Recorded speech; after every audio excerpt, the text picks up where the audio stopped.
Why were the Bolsheviks so successful in October 1917? This clip will help you to describe the factors that led to Bolshevik success, explain how the Bolsheviks arrived at a point where they could take power, and evaluate which factors was the most important in explaining why the Bolsheviks rose to power in October 1917.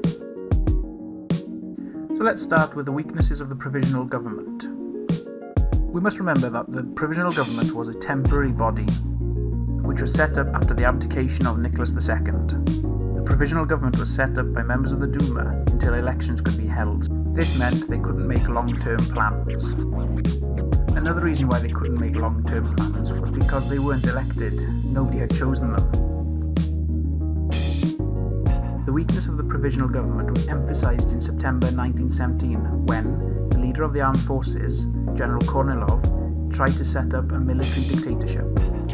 So much was the weakness of the provisional government at this time that Kerensky, the Prime Minister, allowed the Bolshevik Red Guard to arm themselves in order to protect the city. The provisional government wasn't the only governing body in Russia at this time. This was a period of dual power, where the government had to share power with the Petrograd Soviet. As a result of the Kornilov Revolt and Soviet Order No. 1, the Petrograd Soviet was now much more powerful than the provisional government.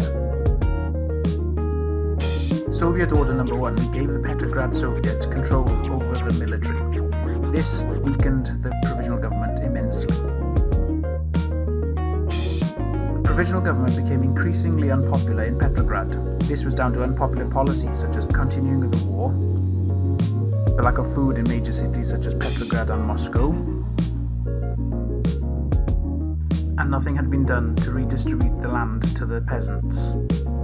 Inflation was a big problem too, with prices rising and people not being able to afford to buy food.